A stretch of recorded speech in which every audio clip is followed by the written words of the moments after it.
Welcome, and thank you so much for joining us for this great event organized by the Dawoodi Bora community of Collin County in honor of Women's History Month. My name is Sakina Ismail Bey.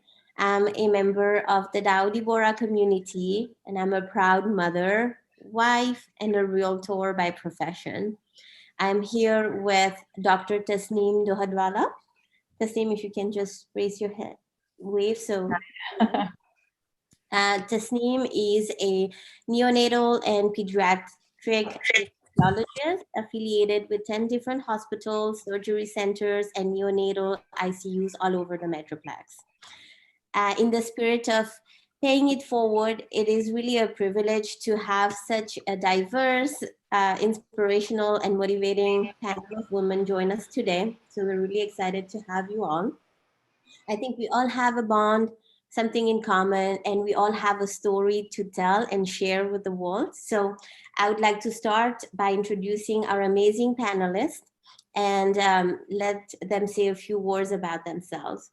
So I will. I just want to also say good evening to everyone. I'm so excited to be here as well, and hope everyone is doing great.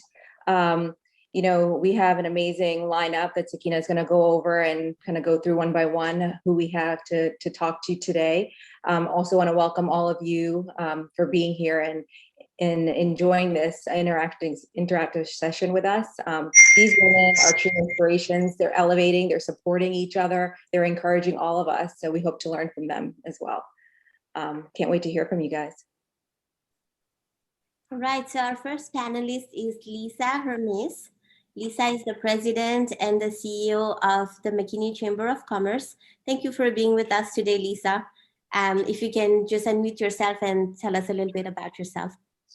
Well, thank you. Thank you so much for inviting me. I feel very honored to be able to join all of you in my little Zoom box from my kitchen. Really pleased to be here with you today. So please forgive my background. My name's Lisa Hermes, as she mentioned, and I'm the president of the McKinney Chamber of Commerce. And I've been with the Chamber since 2014. And my background actually started off in journalism, and then I kind of made my way over into the business world and worked for a couple of different chambers, doing public policy and communications, and then later in my role here today. And so I'm looking forward to connecting with you and hopefully sharing some information from my point of view and also learning from the other stellar panelists today. Wonderful. Well, we look forward to it. We all have a unique background, so we have prepared some unique questions for each of our panelists. I'll move to our next guest, Kim Sanchez. Kim is the founder of the McKinney Little Free Pantry. We have partnered with her organization multiple times now, and we truly look forward to continuing that partnership in serving our local community. Kim, can you tell us a little bit about yourself? Sure, thanks. My name is Kim Sanchez. I've lived in McKinney since the late 90s. And I did start the McKinney Little Free Pantry. That is not my job. I'm a civil engineer. I do land development. I have a full-time job, I'm a full-time mom, full-time wife, full-time job. But on the side, when I can find time, I also do the McKinney Little Free Pantry. And we feed people in McKinney in need. We distribute about 20,000 pounds of food a month. Amazing. That's really amazing. We look forward to hearing more about your story in a little bit, Kim. Thank you for being with us. Our next panelist is Rashida Rashid, and we respectfully call her Bhabi Saab. Bhabi Saab, you're the president of the Burhani Women's Association of Collin County. Please tell us a little bit about yourself. Okay, Assalamu alaikum and good evening to everyone. It's such a pleasure to be surrounded by such amazing women. My name is Rashida Rashid. I'm the wife of the Amil Saab, or the president of the Collin County Dawoodi Bora community. I'm a wife, mother, and Kim, I feel you. I'm a mother of 4 daughters that are growing up super fast. My daughter's getting her driver's license soon. I'm a teacher by education. I mean, I say education because I have my master's in child development and I taught for a number of years as well.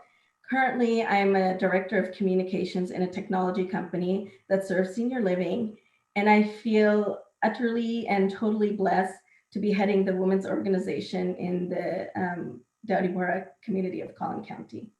Thank you. Thank you, Babisab. We are blessed to have you. And lastly, we have with us Salima Madani. Salima is a member of the Ismaili community in Plano, and she's a registered nurse. Thank you so much for joining us today, Salima. We're so excited to have you. Thank you so much. Thank you, President Saiba, Rashida, for having me for this evening. I am honored and humble and so blessed to join this panel of all inspirational women. And I want to congratulate all of you and want to celebrate all these women. My name is Salima Madani, like you just mentioned, born and raised in Pakistan, but Texas has been home for the last 28 years. By profession, I'm a registered nurse. I have worked in hospitals, nursing homes, depending how the situation at home is, but extended hospital stay hours were not really, possible. So those 12-hour working hours at hospital were not working. So I started working in school. I was subbing for school nurses. And then later I thought, I can join in community and some way or somehow I can live my passion through contributing to my community, my time and knowledge.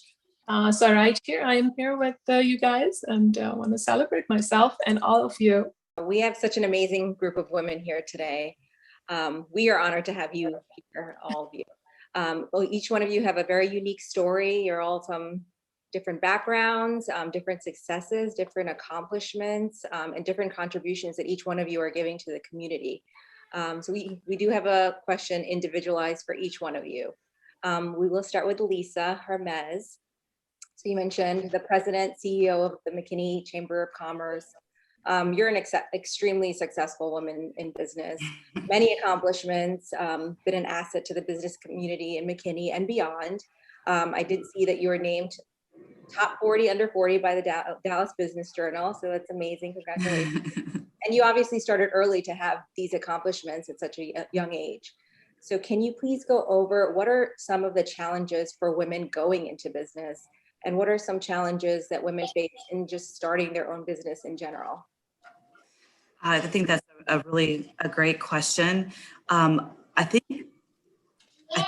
down to confidence is one barrier. I think that traditionally men have been the primary breadwinners in our families, and it's expected that they are going to start a business or go into a corporate world.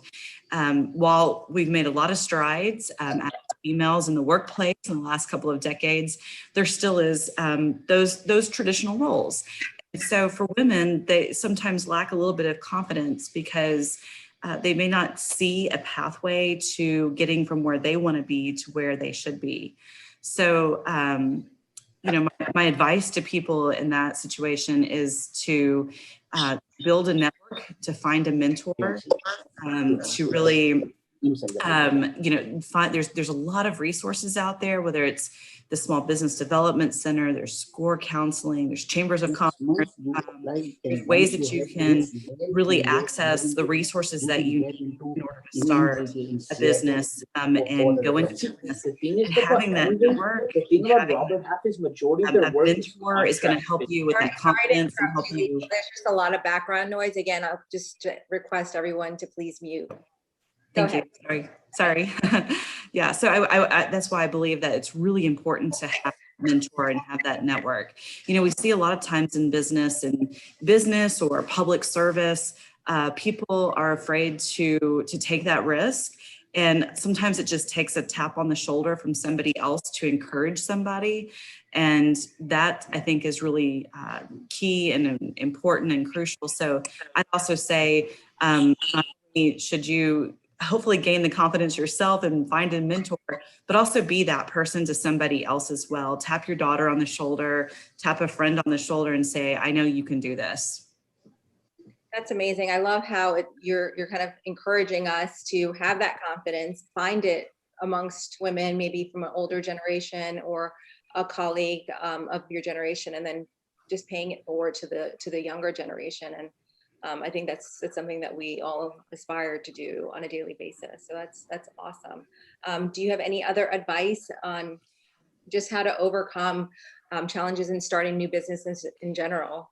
So the other piece of advice I'd give, and I give this to all people, male or female, but really particularly women as well, it's to understand the business model. A lot of times I see business owners have a passion for doing something specific. So whether they're an attorney or they want to start a restaurant or a bakery, or they want to do retail, or they may have a passion and a gift for a certain talent, but to run a business, you've got to have a solid business plan. You need to be able to have access to capital in those startup years to be able to survive those first couple of years as you're getting your business going. So I think that's also very important, to do the legwork and to put the homework in. And again, I would say there's a lot of great services out there to help you with that. So it may seem a little bit overwhelming, but the Small Business Development Center, which is funded partially through the state of Texas and also through the SBA. And they are on the same campus as Collin College, one of their campuses in Plano. They offer free counseling and free resources of how to write a business plan. How do you go apply for a loan at the bank, and what is the bank going to look for when they're looking at your application? How do you differentiate yourself in the market? How do you write a marketing plan? So lots of resources are out there. It's just trying to navigate and find those. So I do encourage people, before you just jump off into starting a business, do the homework, do the legwork, have a solid business plan, because your passion for whatever you're doing is wonderful, but it's not going to get you through some of those tough hurdles that you might encounter as you first begin. That makes absolute sense. Thank you so much, Lisa. You're welcome. That absolutely makes sense. Being a business owner myself, I know that preparation is definitely key to set a successful business. So thank you for your contribution. Definitely enjoyed all the advices. Now we'll address to the next panelist, Kim Sanchez. Kim, you have founded multiple charities, not your profession, but obviously something I know that is dear to your heart. So can you please tell us a little bit about your story, what inspired you to help others, and what advice you have for the amazing women we have in our audience? Sure, thank you. I think that for me, when we were in downtown McKinney, I would go and tour a lot of the different philanthropies in McKinney, trying to figure out how me and my kids could get involved. I really wanted my children to be involved in philanthropy with me. And I found it very difficult to get them involved because a lot of the philanthropies had age limits as to when the children could be involved. And all for great reasons, but I was having a hard time finding where me and my kids could volunteer and do something in the community together, and I could teach them those life lessons about giving back. Then I also noticed, as I was doing all these tours and learning about philanthropies, that though we have so many great philanthropies in McKinney, and we really do, there were some gaps in the middle where people could fall through the cracks. And so I took that to heart, and I tried to figure out how to solve those problems, that the people who fall in the cracks in those little bitty places.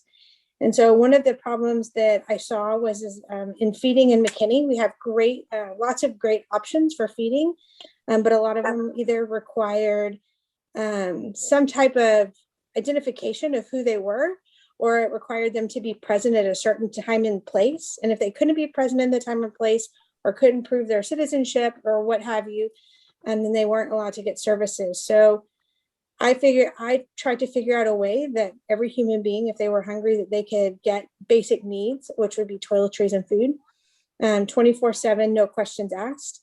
The problem with that is when you start having a philanthropy that has a no questions asked anonymity to it, it means that it's more difficult for you to get funded by the government to get food.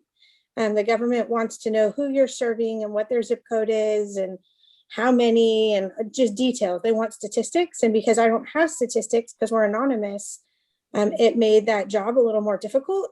So that meant that my beg and my plead had to be a little bit stronger and better so that I could get food from people instead of through the government.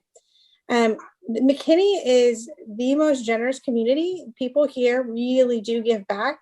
It is amazing. I would invite everybody to come visit the Olive Branch. It'll blow you away. The Olive Branch is where our distribution facility is, and it'll just blow you away to be able to see the amount of food that the McKinney community donates to us on a regular basis. It'll take you back a little bit. It's wonderful. The Dowdy Boras community, in that group of people, y'all have donated to us a number of times, which has been wonderful. We have all kinds of ways to find out what our basic needs are in our storage unit. One of the ways is we have a website that you can go to, mckinney.lfp.org, and you can sign up for our weekly emails to find out what our weekly needs are. And if you are still kind of nervous about getting out and about, you can even put your donations on your doorstep, and we'll even come and pick it up from your doorstep. You don't even have to come to us. That's amazing. We definitely feel blessed as a community to play a role in helping and paying it forward in the local community. So thank you for our partnership, and we are very blessed to be a partner of the pantry. You're welcome. We've been blessed to know and to be part of your community. Absolutely. Wow, Kim, just hearing you speak, I mean, you have an amazing passion to help others. And I mean, that passion is addicting, to be honest with you. I mean, there's just so many people in need, people that are less fortunate. And I totally agree with you that there's so much that all of us can do in our small ways to do our part to help. So thank you for what you do. Thank you.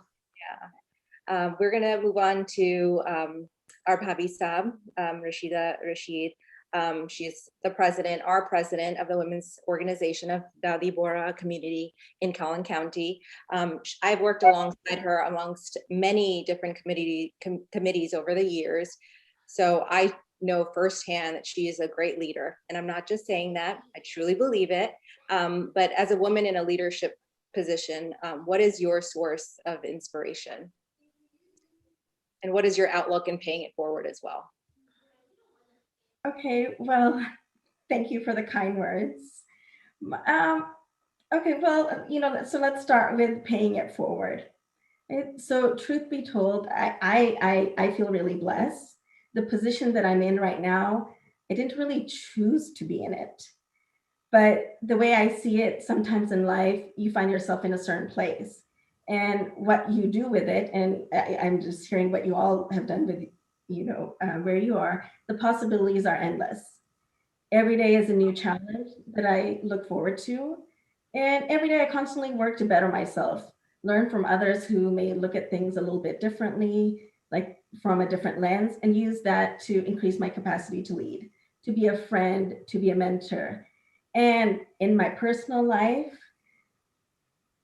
it really helps my biggest support, because in this life of service, it's about what we can do for others. And as a woman leader, my message has always been that as women, we are the backbone. And when we come together, when we support each other, when we motivate each other, the possibilities are endless. We, and when I say we, I mean all of us, are change makers and have the power to change our lives, impact our lives, the lives of our families, and hence impact communities and societies. And I feel that is how you pay it forward. And so to address the second part of it, what is my inspiration? Well, definitely I'm inspired by all the stories that I hear. I would say my source of inspiration comes from the leader of the Dowdy Bora community, His Holiness, Dr. Sayyidina Mufaddal Saifuddin, who always guides us and encourages towards doing good for humanity. In essence, being a good person. And community-wise, in the Dowdy Bora community, we're constantly involved in initiatives to better the well-being of the planet and those that reside in it. And even at the community level, to kind of give an example, one of the initiatives is, so one of the initiatives of His Holiness is to ensure that no one should go to bed hungry, zero hunger. And to that end, the women in the community, and I mentioned the women because they are very actively involved. They make roti, or chapati, or Indian bread, as we may call it, and come together to make meals that are distributed to families. And this is, in essence, is women coming together for our greater good, and all in the spirit of helping others. And another thing too, we have this organization like within the Dowdypura community, and it's called TNC. And in simple terms, it's matchmaking. Yes, that's true. But what it's really about, what the essence is, it's about paying it forward, becoming a mentor to a young adult, a friend, someone who cares. Because the truth is, everyone needs a role model. And I have a role model too. And my role model is, as she is known, Jortu Sharaf Musaiba, who is the wife of His Holiness.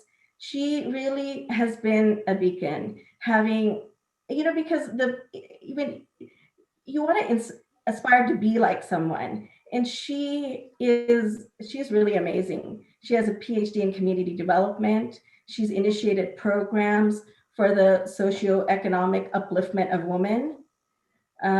She's created a university-linked hands-on training program called JEEG, and it's meant for women specifically in leadership roles, community leaders' wives, like me, historically roles that have been sort of overlooked. And instead of just learning on the job, the program she initiated gives women tools and hands-on learning and the knowledge to be successful, to be a good leader in this day and age. And so I believe that that's how it's paid forward, not just by saying something, but by doing it. Thank you. Thank you so much. I mean, just to speak personally, knowing Bhabhi Saab, I mean, she is someone that ignites passion as a leader. She encourages, she delegates very, very nicely, and tasks, our goals get accomplished in a beautiful way. So thank you, Bhabhi Saab, for your guidance every day.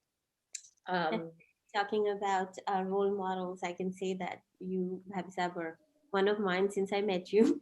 You are definitely a selfless leader and also a selfless friend. And we are very blessed to have you as a leader in our community. So thank you for all that you do.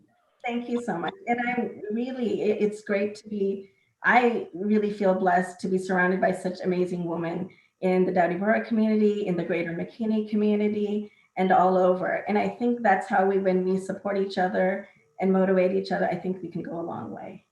Absolutely. Now, last but not least, we have Salima. Salima, you are a registered nurse, you are a volunteer, so someone involved in the STEM. How do you support your peers, and how do you handle work and life balance? How do you support others in the medical profession? Oh, it's been so different being a nurse, working, like I've mentioned. It was so hard for me when I came to United States. I mean, working and juggling with the family, kids, it wasn't easy. Back home, you go to work, there's people helping you and food is served and everything. Here, you are doing everything yourself. So that made me so independent and gave me pride that I was not relying on somebody to be doing something for me. I'm doing my work, my job, plus coming home with kids and family. But then later, having 3 kids, it was getting harder for me to work for those hours. So I started working in school nursing. And while working there, I had something very different feeling, not just to know what was going on. When you're working in school environment, you see all the youth, right? Their schools. I was working in all elementary, middle, high school, and senior high. So that way I get to know the youth, the child throughout their, lifetime, from their early childhood to their middle age, their high school. So I got to learn more about them, who they are, their needs, and underneath the, you know, all the patient care, you get to see the human being, right? So nursing is when I graduated from Aga Khan School of Nursing.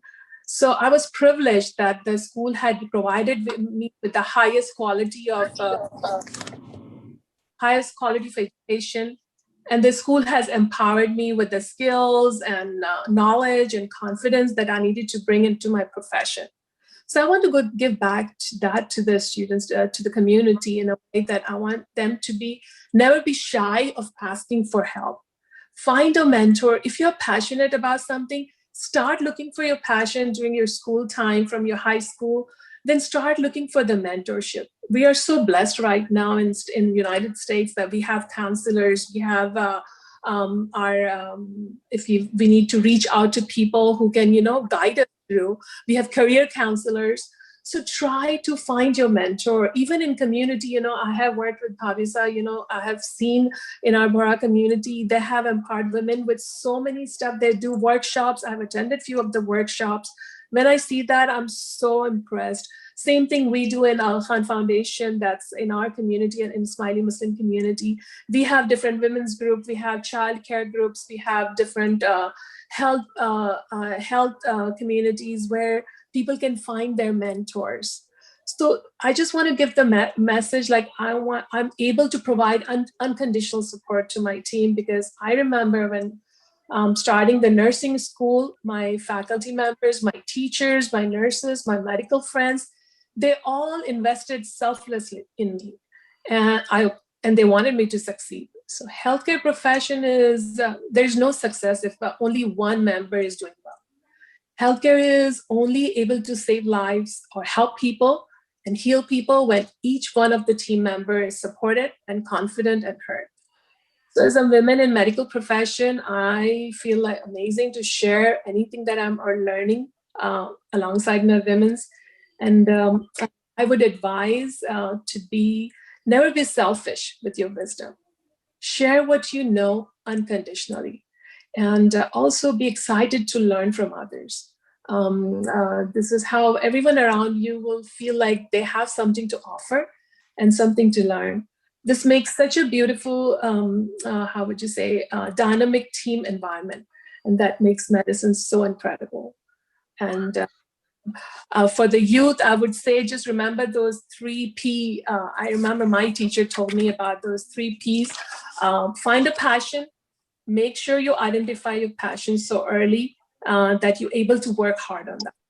Work hard, like Lisa and Bhavisa and my other panelists told me, that you have to just work from ground up and be persistent. That's the second P. Be persistent, work hard, no matter what happens. Find somebody to guide you. And the third thing is patience. Once you have passion, you're persistent in your work, be patient. You will see the fruit of your hard work. So these are the 3 Ps I want our youth to remember when they are looking for their into education and trying to build their future. So these are the things that I would want my people to community to engage in. The 3 Ps, definitely a great tip. Thank you, Salima. Thank you so much for sharing your wisdom with us. And it's all about, like, I see a reoccurring theme here, all about mentoring and support. And that's exactly what this is about, paying it forward, right? Halima, I mean, I know as a fellow medical professional, I know how exceptionally hard this past year has been for me in particular, just emotionally, psychologically, physically. It's been hard, especially even as a woman working in the hospital, being stressed out to be in the hospital on a day-to-day basis, and being stressed out to bring whatever I'm dealing with home to my family and kids.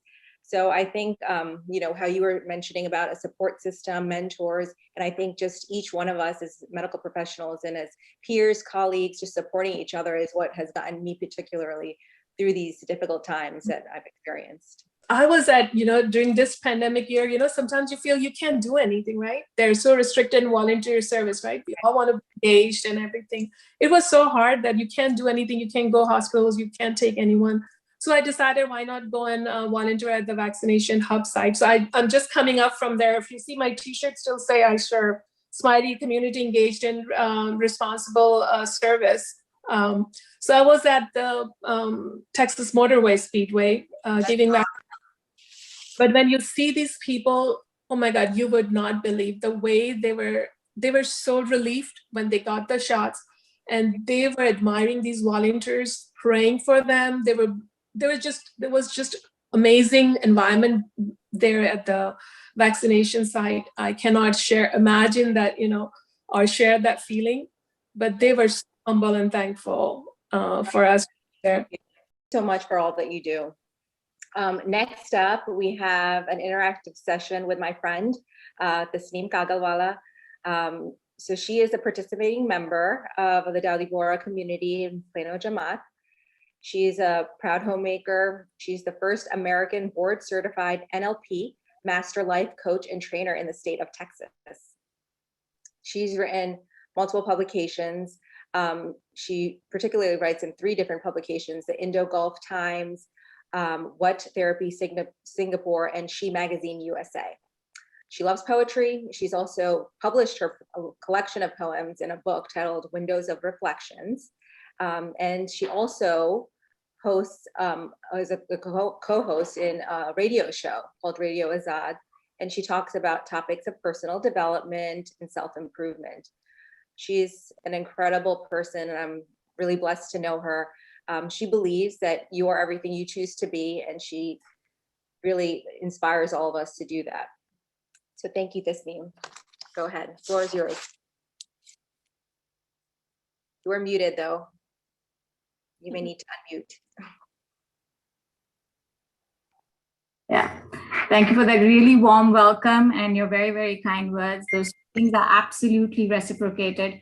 And thank you to all of you. I mean, all your inspiring stories. I think my job is done here. We don't need a session.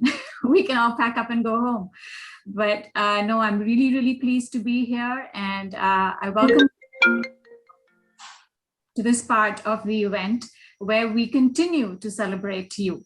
So I have just one request, that whatever it is that is going on in your mind right now, or whatever it is that is going on around you, I just want you to take all your thoughts, and for the next 30 minutes, I want you to put them aside. Because the next 30 minutes are for you. It's your time, and you deserve these next 30 minutes. And we can all get to whatever we need to do later, and our thoughts are all going to be sitting at the back of the head, so they all come back.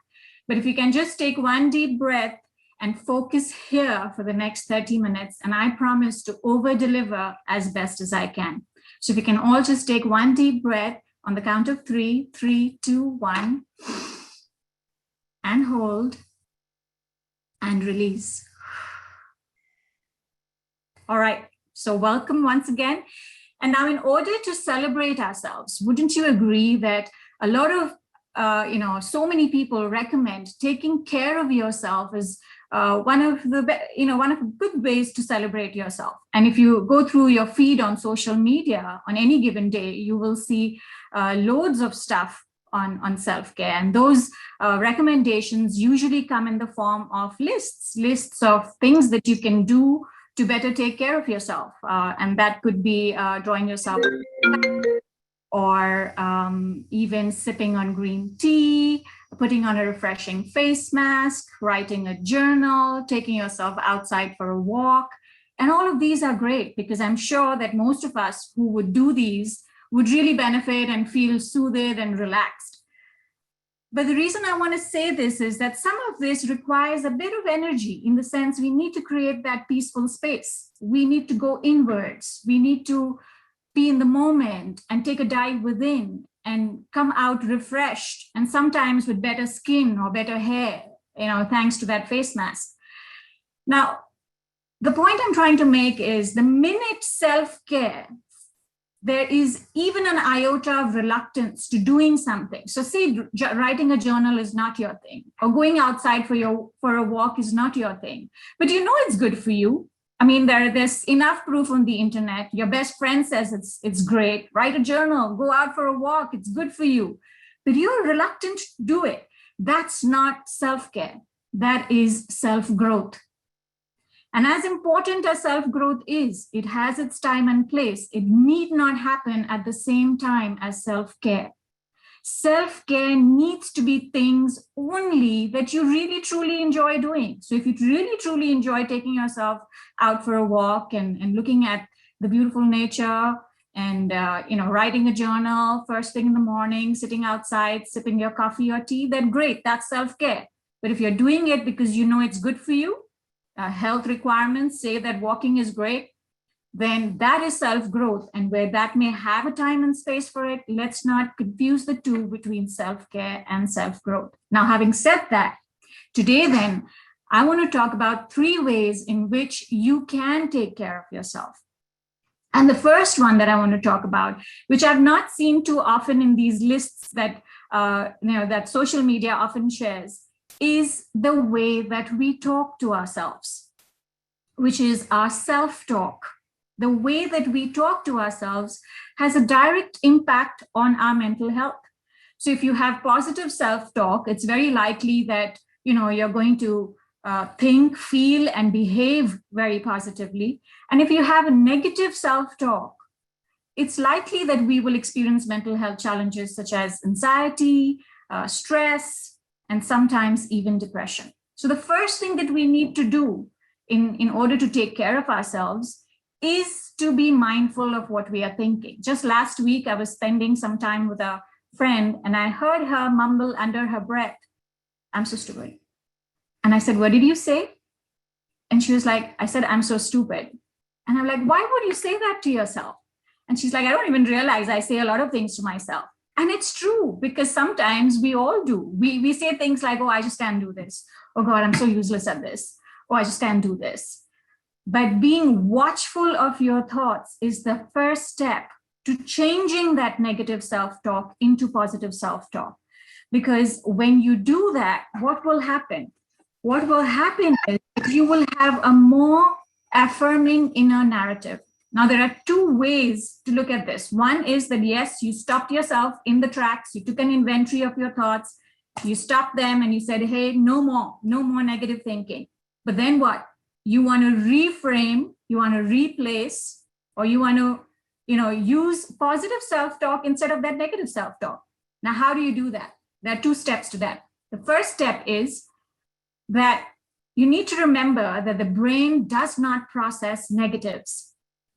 So let me do this as an example.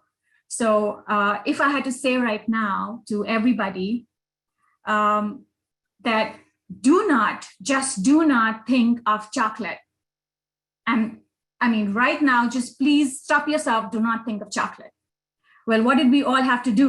We all had to think of chocolate, and then we had to push that thought away and say, "Oh, okay, I don't need to think of chocolate because she said not to think of chocolate." So instead of telling yourself what you don't want, how about you tell yourself what you do want? So for example, if you're having a really stressful day and you wake up in the morning and you find yourself saying, "I just don't want to feel overwhelmed today." The brain does not process negatives. That's just the way we are wired, all of us across the board. So the don't gets negated. What remains is, "I want to feel overwhelmed today." So you're going to attract more of the same when you'll have to then work that much harder to push those thoughts away. So instead of that, why not tell yourself what you do want? Perhaps, what do you want? You want to take better care of yourself today, perhaps? Or perhaps, "I want to feel in control of my day today." So start telling yourself what you do want rather than what you don't want. And the second step is do that in the way that a loving parent or a best friend would talk to you. That voice in your head should be kind, should be gentle, encouraging. Be realistic with your expectations. Be accepting of yourself and more forgiving of the things that you can't get a hang of.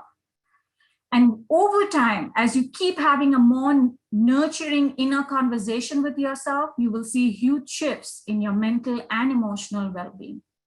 So how are we going to do this? Quickly, what I'm going to do is I have over here 2 sentences, and I want that you flip the switch on them. Make them empowering, positive self-talk instead of the way they have been told. Now, these I've heard from friends and clients alike many times when they're, working with me on their homework balance. But let me see what we come up with. Now, if you want to share on the chat, you're more than welcome to. But if not, if you have a paper and pen handy, or if you have a phone that you'd like to work with and just write these down, I'd love for you to do that.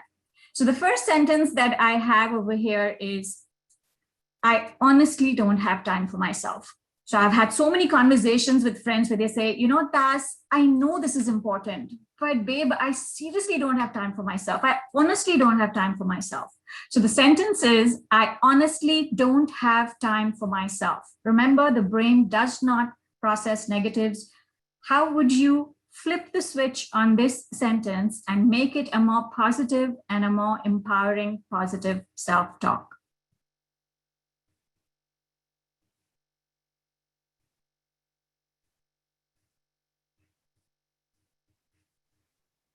And once you're done, if just one of you can share or type your answer in the chat, I'd appreciate that. I always make time for myself. I honestly can spare time for myself. I love these. I will make time for myself. So excellent. So the second one is, there's no use. I'll never be able to continue with this.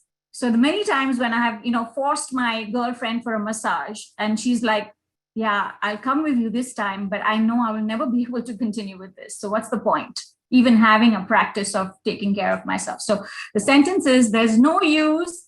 I'll never be able to continue with this. I will try harder and keep trying. How can I prioritize so I can make time for myself? Prioritization is key. I need to take care of myself. I will try to follow through. So a lot of these good ones coming through.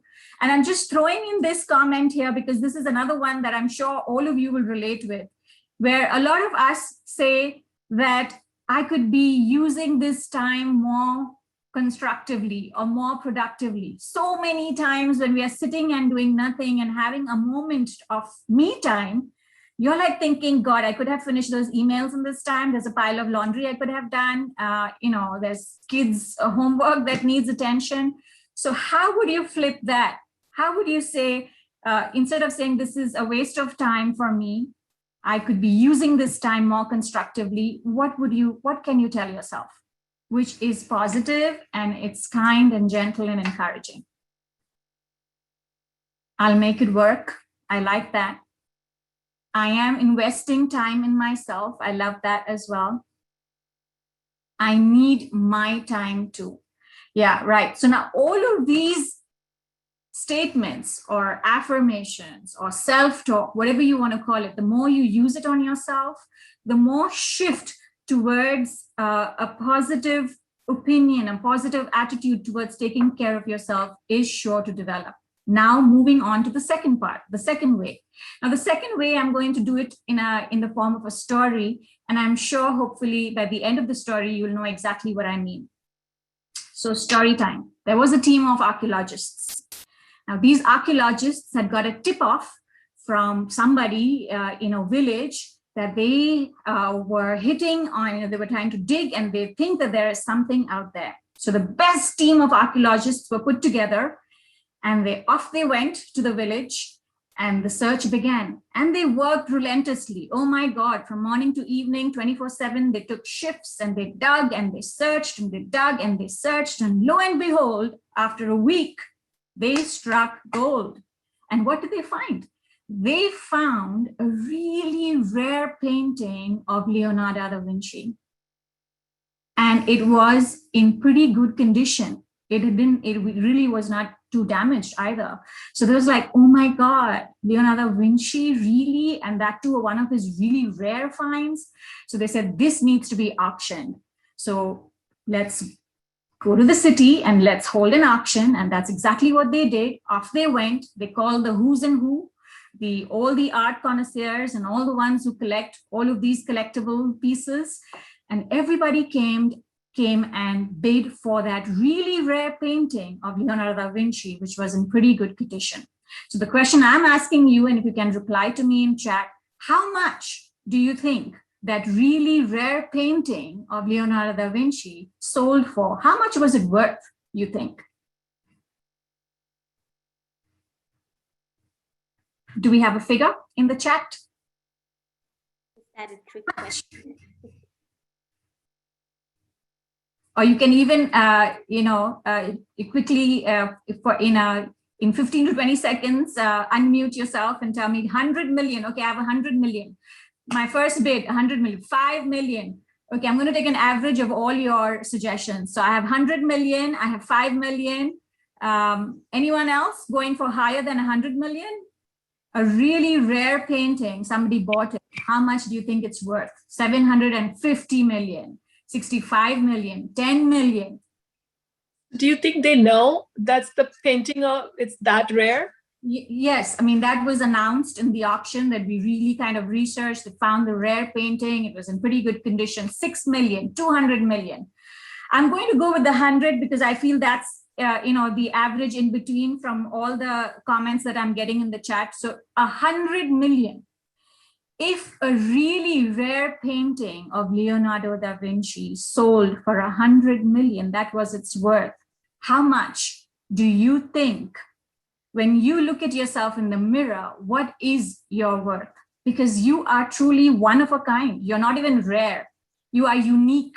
There is nobody like you. Your hands, your feet, your heart, your soul, the skin that you live in, the way you walk, the way you talk, there's just one you walking on this planet.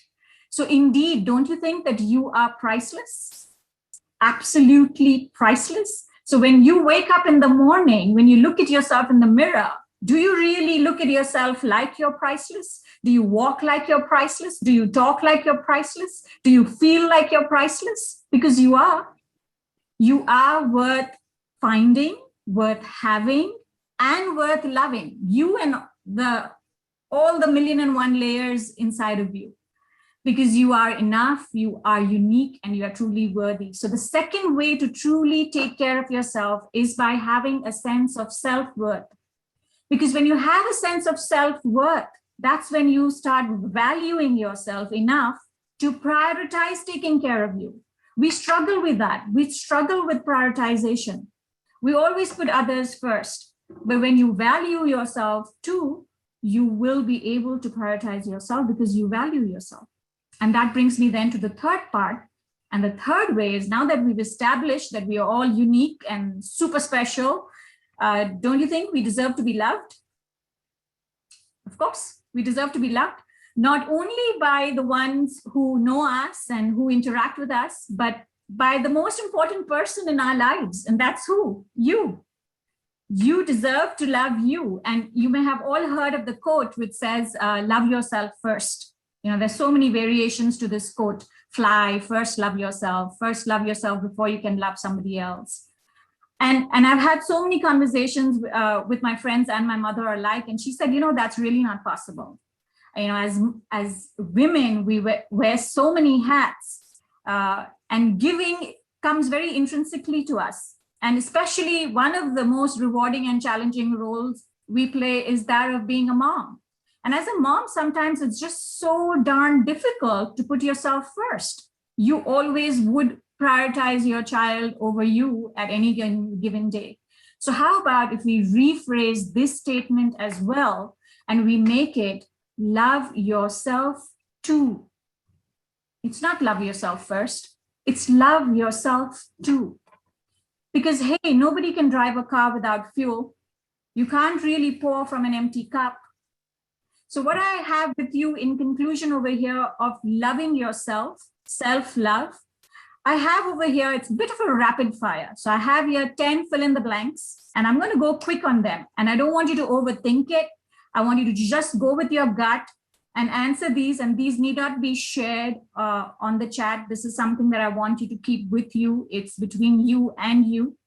but I'm going to go quickly on these. So answer these as fast as you can. Are we ready? Let's go. So the three things I love best about myself are dash, dash, and dash. The three things I love best about myself are dash, dash, and dash. I'm a good cook, good mom. Okay. Yeah, and you can write these as well as you go along. The next one, three parts of my body that deserve my love too are dash, dash, and dash. Three parts of my body that deserve my love too are dash, dash, and dash.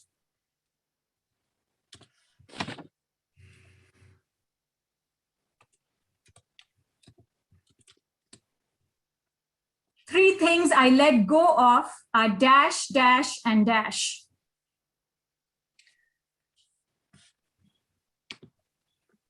Three things I let go of are dash, dash, and dash. This week, I'm going to reward myself by dash. This week, I'm going to reward myself by dash. I deserve to feel good about myself because I do my best to dash. I deserve to feel good about myself because I do my best to dash. Two ways I decide to take care of myself are dash and dash. Two ways I decide to take care about myself are dash and dash. I choose to accept that I am dash. I choose to accept that I am dash. Each day I get stronger and better at dash. Each day I get stronger and better at dash. This week I am giving myself a break from thinking about dash. This week I'm giving myself a break from thinking about dash. And last, I am unique and worth celebrating. The first person I will say this to is dash. I am unique and worth celebrating. First person I will say this to is dash. All right. So these were 10 statements which you answered, and these can serve as reminders to you of what you promised yourself, how you're going to take care of yourself, things you're going to reward yourself with, things you're going to let go of, things you're going to stop thinking about, the way you're going to prioritize yourself. Let them serve as reminders. And if I can further add that at the end of the day, before you go to bed tonight, if you can take a few moments and reflect on which of these questions had you struggling a bit. Some answers must have come very easy to you, but some others you may have had to pause. You may have had to think about it. You may have struggled with them. You may have found it challenging to answer those. Those are the areas of your life that need more love and attention. Those are the areas of your life that need more of your TLC. So these three things, which are your self-talk, your self-worth, and your self-love, are the three most important ways in which you can take care of yourself, because we all may have flown an aircraft, and what do they say? In case of an emergency, when the oxygen masks drop, what do they say? Put your own mask before you help another, because if you are not okay, the chances that you're going to take care of somebody else are very, very slim. In fact, taking care of yourself is one of the ways in which you can be more productive at taking care of another person. So self-care is giving the world the best of you rather than what's left of you. And once you do that, I'm sure then you will be in a position to provide for your family, take care of your community, society, and the world at large, right? Because we all want to be the difference that makes a difference. So go on, be you, be priceless. And while you're at it, remember to take good care of yourself. Thank you. Thank you so much, Naseem. Thank you for making us think about ourselves, reflect. I think that was incredibly helpful for all of us and made us think a little bit differently. And hopefully we'll be applying it for ourselves as well. I just want to thank all of our special guests that we had today, Lisa, Kim, Habisab, Salima, and Tasim. Thank you so much for being here with us today, joining us tonight. And thank you, all of you, for being here and listening to all of these amazing stories that they had and inspirational words. And hopefully we'll all be able to pay it forward as well. I'm sure you all gained insight as well as I did as well. And we had a great time together. We look forward to hosting some future sessions in the future to celebrate these amazing women and other amazing women in the future as well. If you have any questions for the panelists, there is their information at the bottom of the flyer, so you'll be able to contact them directly. And I hope you have a great rest of your evening. Sakina? Thank you so much for joining us today. Tasim, your session was amazing. There were a lot of parts where I actually struggled writing things down. So I think it just hit me that I fake taking care of myself. So a lot of work to do on that part. Thank you for all our panelists. Thank you, Lisa, for joining us. Thank you, Kim, Salima. Thank you, Habisab, for your time. Thank you for all of the amazing ladies. I hope you found this event helpful and that we brought you some values, and hopefully we will carry on the self-care and the paying it forward. If you have any questions, you have our information on the bottom of the flyer. And we look forward to having you on our next event. Thank you. Thank you. It was really great. Thank you. Thank you. Thank you so much. Thank you, everyone. Thank you. Thank you so much. Thank you, Daryl. Thank you, Fizan. For joining us.